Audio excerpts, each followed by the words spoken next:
conferences all around the country, and we are so fortunate that she has agreed to spend a few minutes with us here because she lives in Portland. So, thank you, Lois Leveen.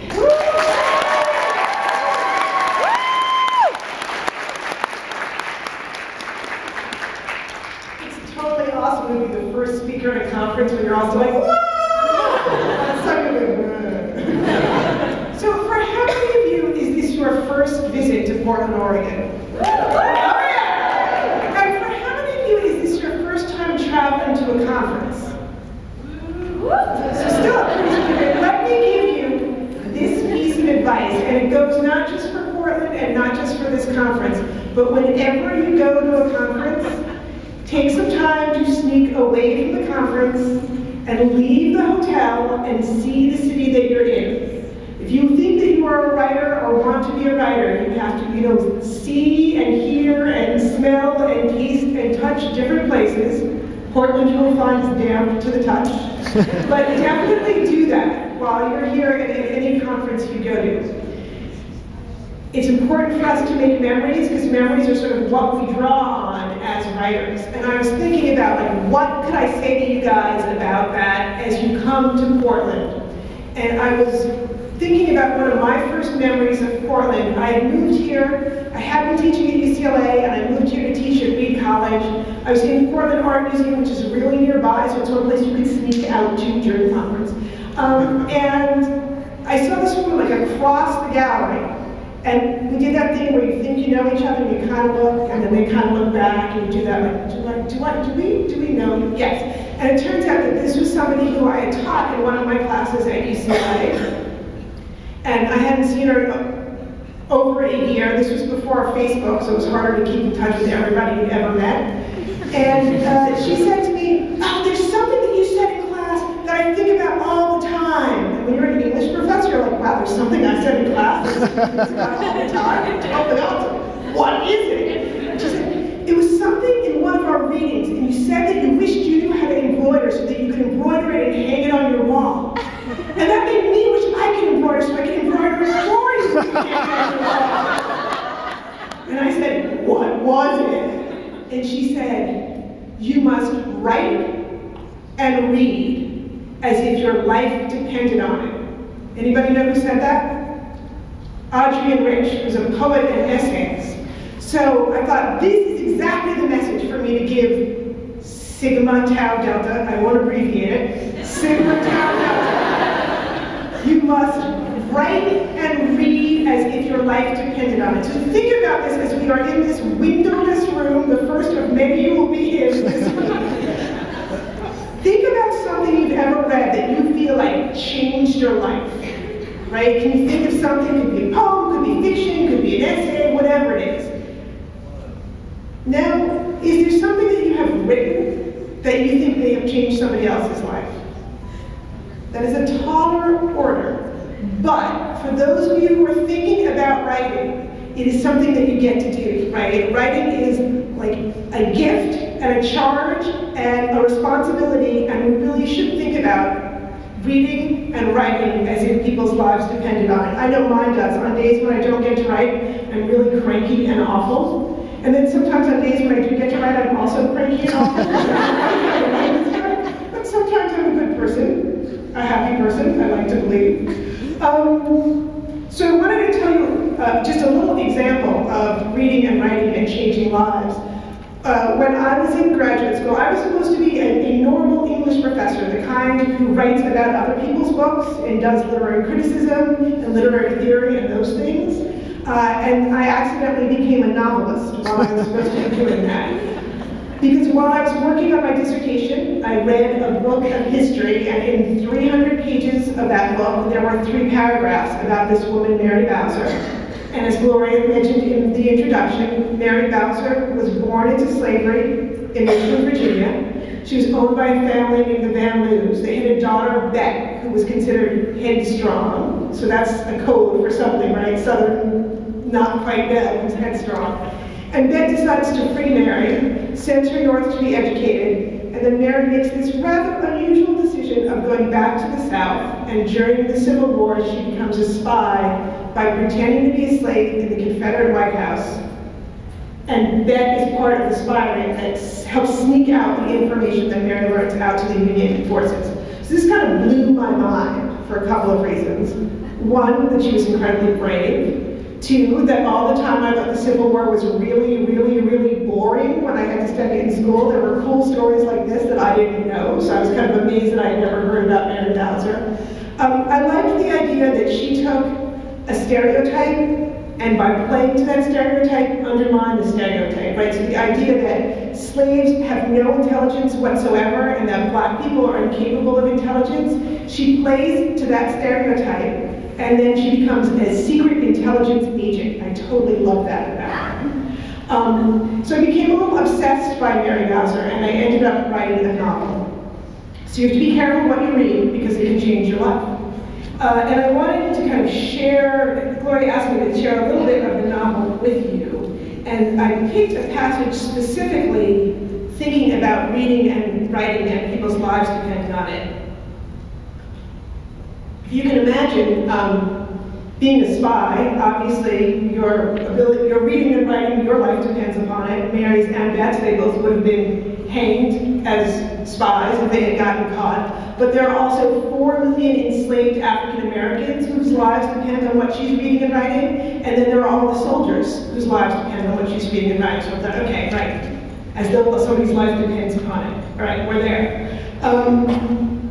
But the novel doesn't start during the Civil War because I always thought the Civil War was boring. So the scene I'm going to read you is actually from early in the novel when Mary is a little girl. And of course, the people for whom reading and writing is most precious are people for whom reading and writing is denied. So this is a scene about what that experience is like for Mary. And I also wanted to give those of you who are planning to be writers some little hints on how to, things you can do, little tricks you can do when you're giving readings from your own work to get the audience to like what you're saying and to be interested in what you're saying. So I'll tell you that in this scene you're going to meet 4 characters. You're going to meet Mary and her mother, whom she calls Mama, but who the Van Loo family called Aunt Minnie. And they're both slaves who work in the Van Loo house. The Van Loos that you'll meet are Bet. Remember, she's going to end up freeing Mary later on, but Bet is one of those characters who you can love and hate because like her heart is in the right place, but her foot is often in her mouth. And Bet's mother, who Mary calls Mistress Van Loo. Now, just so you get a little bit of the scene, in the novel, nobody knows anything about Mary Bowser's parents, so I get to invent who her mother is. And in my invented universe, her mother's from New York. How many of you knew that there was slavery in New York into the 19th century? A few people, okay. I don't know that I knew it, though I'm from New York, until fairly recently. So her mother was given as a going-away present to somebody who was moving to Virginia, so that's how she ends up in Virginia. But she's literate, because slaves from New York often are. Mary's father is a blacksmith. He's a skilled laborer, although he's a slave, which is often true of enslaved men in Richmond, Virginia, because it's urban and industrialized. Forget all those plantations. No plantations in this book. This is Richmond, urban.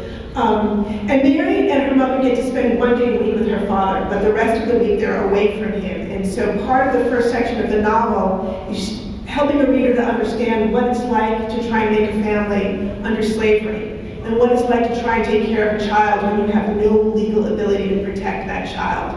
I also wanted to set up the idea that freedom always came at a cost. So if you were a slave, you sure wanted to be free, but often getting your freedom meant leaving your family, your community, everyone, and everything you'd ever known. So I had to kind of set that up so I could break Mary's heart and my heart and the reader's heart as she goes off to have the experience of seizing her freedom and getting an education.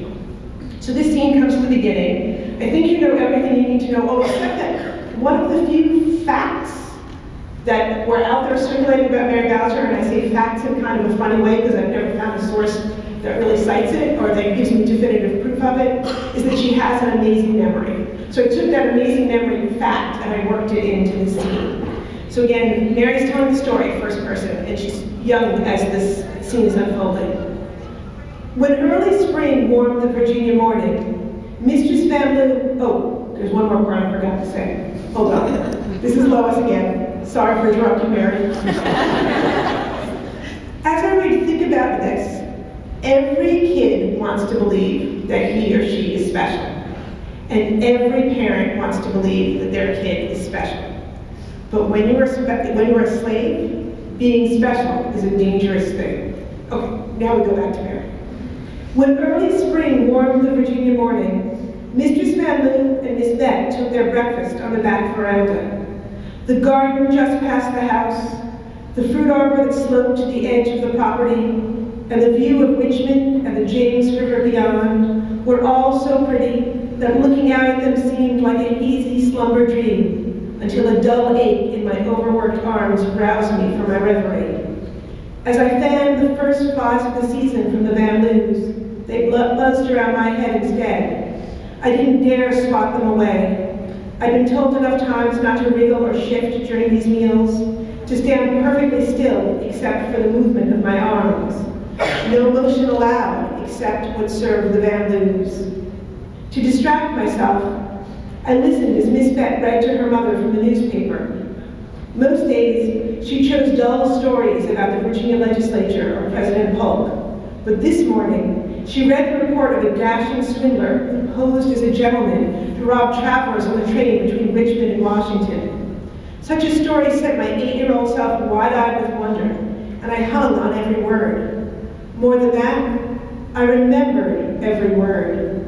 This was my solitary amusement, listening as grown-ups spoke and repeating their conversations to myself while I was working. Rehearsing the tale of the train robber in my head made the rest of the family's breakfast hour pass quickly, and before I knew it, Mistress Van Loon announced she was ready to take her morning stroll about the arbor. As Miss Bet led her mother down the steps to the garden, Mama gathered the breakfast things onto the silver serving tray. I hung the fan in its place behind one of the white columns that rose 2 stories to the veranda roof. Clearing the new sheet from the table, I began to recite the wonderful story out loud. The crash of china startled me. Mama was not a clumsy woman, never one to drop a cup and saucer. Perhaps it was a trick of the heat, but as I turned to look her way, it seemed the whole world stood still, except for me and the buzzing flies. And then, all at once, Mistress Van Loon stormed back up the steps. Aunt Minnie, we are not in New York. You know the laws of Virginia, and we have made our wishes very clear on this matter. You were not to teach the child to read. Mama fell to her knees. Ma'am, I never taught her to read. I swear to Jesus I didn't. Mistress Van Loon knew Mama wasn't one to swear to Jesus falsely. Our irate mistress turned to her daughter. Bet, this abolitionist nonsense of yours has gone too far. How you have managed it, I do not know. But now at least you see your faith in the servants is poorly placed. The girl may know how to read, but she does not know enough to keep your secrets. Perhaps sending Mary to Lumpkin's Alley will teach you both a lesson. Fear cramped my stomach, catching its echo in Mama's low moan. White Richmond called the public whipping post Lumpkin's Alley, after the slave auction house next door. But to colored folks, it was Devil's Half Acre, the most dreaded spot in the city. Miss Bet jutted out her chin. I am not sorry to see a slave murdered, but this is as strange to me as it is to you. If you have the child whipped to punish me for something I haven't done, it will only prove slavery is every bit as evil as I believe it to be. Mistress Van Loon whirled at me, cracking a hard slap against my cheek. I felt the sun sting and knew it was a pale promise of the beating I'd get at the whipping post. Who taught you to read, child? I will stand no lies. No one, ma'am. I don't know how to read. Mama was so near, yet I sensed she didn't dare reach out to comfort me, that I needed to say more to make Mistress Van Loon leave us be. Miss Bet read the story to you. I only remembered what she said. Mistress Van Loon snatched the news sheet from my hand and passed it to her daughter. Tell us now, without the paper, what Miss Bet read. And so I repeated the story, as Miss Bet followed along in the news sheet. After only a few sentences, she burst out, Mother, it is remarkable. The child recites the article word for word. She wasn't reading at all. Stranger than that, she can recall exactly what she hears. Mistress Van Loon spent a long moment considering what this meant. Finally, she looked from me to Mama, to Miss Beth. No one is to know of this. Do I make myself clear to all of you? This is a dangerous thing. Do not speak of it again. She went into the mansion, leaving each of us to make our own sense of what I'd done. Despite the law and Mistress Manley's prohibition, after that morning on the veranda, Mama set time aside every Sunday for my lessons. She'd trace out a few words in the ashes of Papa's fireplace. Keeping her voice low, she always began, "This being Virginia, I sure can't teach a slave what this writing means." And then she'd finish by saying what she'd written. It didn't take any more instruction than that for me to learn to read and write. Miss Beth, eager to flatter her mother, took her own interest in me. As I grew older, she pressed books from her father's library on Mama, nodding my way. Now and again, she even sat me down for an arithmetic lesson while the rest of her family was out. But my memory for Mistress Manley's anger was just as keen as my memory for what I heard and read. I hated her for it, until I was grown enough to realize the lesson she taught me was as valuable as any of Mama's. A slave best keep her talents hidden, feigned ignorance being the greatest intelligence in the topsy-turvy house of bondage.